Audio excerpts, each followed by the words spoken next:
নমস্কাৰ। এই মুহূৰ্তত আহি পৰিছে অসমবাসী ৰাজ্যখনে কেইবাটাও গুৰুত্বপূৰ্ণ খবৰ। অসমৰ লাখ লাখ ধনী দুখীয়া পৰিয়ালৰ বাবে এটা ডাঙৰ খবৰ। অৰ্থাৎ যাৰ ঘৰত ৰেচন কাৰ্ড আছে তেওঁলোকে নতুনকৈ চৰকাৰী 5টাকৈ আঁচনিৰ সুবিধা লাভ কৰিব। কিন্তু কি আঁচনি কেনেকৈ জানিব, সবিশেষ জানিব এইটো ভিডিঅ'ৰ মাধ্যমত। আৰু ৰেচন কাৰ্ড থাকিলে অকল বিনামূলীয়া চাউলে নহয়, তাৰ উপৰিও কিন্তু কেইবাটাও আঁচনি লাভ কৰিব। গতিকে ভিডিঅ'টো সম্পূৰ্ণ চাওক আৰু ভালদৰে বুজি লওক। তো বলক ভিডিঅ'টো আৰম্ভ কৰোঁ। আৰু আজিৰ প্ৰথমটো খবৰ হৈছে যাৰ ঘৰত ৰেচন কাৰ্ড আছে তেওঁলোকে নতুনকৈ চৰকাৰী 5টাকৈ আঁচনিৰ সুবিধা লাভ কৰিব। কিন্তু কি আঁচনি প্ৰথমতে আপডেটটো এবাৰ চাই লওক। ৰাজ্যৰ মহিলাসকলৰ বাবে 5খন অবিলাসী আঁচনি: স্বনিৰ্ভৰ নাৰী আঁচনি, সুকন্যা সমৃদ্ধি যোজনা, বিনামূলীয়া চিলাই মেচিন আঁচনি, অসম অৰুণোদয় আঁচনি, প্ৰধানমন্ত্ৰী উজ্জ্বলা যোজনা আঁচনি।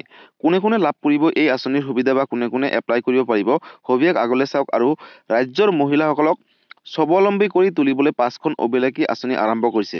শিপিনীৰ পৰা আৰম্ভ কৰি হস্তশিল্পীৰ লগত জড়িত মহিলাসকলে লাভ কৰিব। লগতে টেইলৰিঙৰ লগত জড়িত মহিলাসকলৰ বাবে এই আঁচনিসমূহ লাভ কৰিব বুলি চৰকাৰে ঘোষণা কৰিছে। কন্যা শিশুৰ ভৱিষ্যত শৈক্ষিক জীৱন সুৰক্ষিত কৰিবলৈও আছে সুবিধা বুলি চৰকাৰে ঘোষণা কৰিছে। লগতে স্বনিৰ্ভৰ নাৰী আঁচনি, সুকন্যা সমৃদ্ধি যোজনা, বিনামূলীয়া চিলাই মেচিন আঁচনি, অসম অৰুণোদয় আঁচনি আৰু প্ৰধানমন্ত্ৰী উজ্জ্বলা যোজনাৰ অধীনত এই আঁচনিসমূহ লাভ কৰিব। এই 5 আঁচনিৰ জৰিয়তে সামৰি লোৱা হয় যোগ্য হিতাধিকাৰীক, অৰ্থাৎ যোনে যোগ্য হ'ব। মহিলাৰ সৰ্বাংগীন উন্নয়নৰ বাবে এই আঁচনিৰ সুবিধাসমূহৰ বাবে কিদৰে আপোনালোকে যোগাযোগ কৰিব? হস্ততাঁত শিল্পৰে জড়িত মহিলাসকলে লাভ কৰিব স্বনিৰ্ভৰ নাৰী আঁচনিৰ সুবিধা। তাঁতশালত উৎপাদিত সামগ্ৰী বিক্ৰীৰ সুবিধা কৰি দিব এই আঁচনিসমূহে। লগতে 10 বছৰৰ তলত কন্যা শিশুৰ বাবে সুকন্যা সমৃদ্ধি যোজনা আবেদন কৰিব পাৰিব। কন্যা শিশুৰ অভিভাৱক ডাকঘৰত জমা কৰিব লাগিব বছৰি 250 টকাৰ পৰা 1,50,000 টকা পৰ্যন্ত। আৰু কন্যাৰ 21 বছৰ সম্পূৰ্ণ হ'লে 8% পৰ্যন্ত সুদৰ সৈতে উভতাই পাব। 20 বছৰৰ পৰা 40 বছৰৰ ভিতৰত মহিলাৰ বাবে বিনামূলীয়াকৈ চিলাই মেচিন আঁচনি আৰম্ভ কৰিছে। কেন্দ্ৰীয় চৰকাৰে মহিলাসকলক আত্মসংস্থাপনৰ বাবে প্ৰদান কৰি আহিছে বিনামূলীয়া চিলাই মেচিন। দৰিদ্ৰ আৰু অসহায় মহিলাৰ বাবে অসম অৰুণোদয় আঁচনিও আৰম্ভ কৰিছে চৰকাৰে।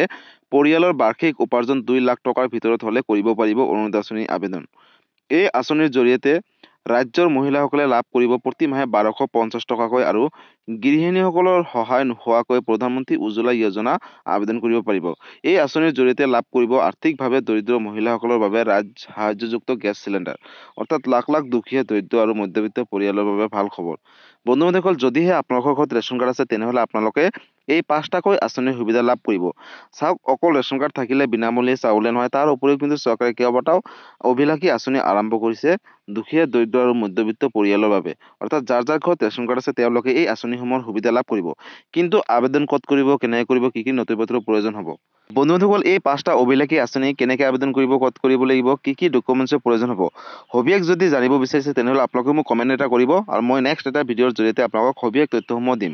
আৰু বন্ধু-বান্ধৱীসকল, যদিহে আপোনালোকৰ ৰেচন কাৰ্ড আছে তেনেহ'লে কিন্তু আপোনালোকে এই 5টা অভিলাষী আঁচনিৰ বাবে আবেদন কৰিব পাৰিব। আৰু ইতিমধ্যে আবেদনৰ প্ৰক্ৰিয়াটো চলি আছে। আৰু বন্ধু-বান্ধৱীসকল, আপোনালোকে এই ভিডিঅ'টো অসমৰ সকলো দুখীয়া, দৰিদ্ৰ, মধ্যবিত্ত, ধনী, দুখীয়া পৰিয়ালৰ মাজলৈ শ্বেয়াৰ কৰি দিব। কাৰণ এই ভিডিঅ'টো চাই হয়তো বহুতে, অৰ্থাৎ যাৰ ঘৰত ৰেচন কাৰ্ড আছে, যোগ্য পৰিয়াল আছে। গতিকে বন্ধু-বান্ধৱীসকল, ইতিমধ্যে আপোনালোকে সকলোৱে গম পালে যে অকল ৰেচন কাৰ্ড থাকিলে বিনামূলীয়া চাউলে নহয়, তাৰ উপৰিও কিন্তু চৰকাৰে 5টাকৈ অভিলাষী আঁচনি ইতিমধ্যে আৰম্ভ কৰিছে।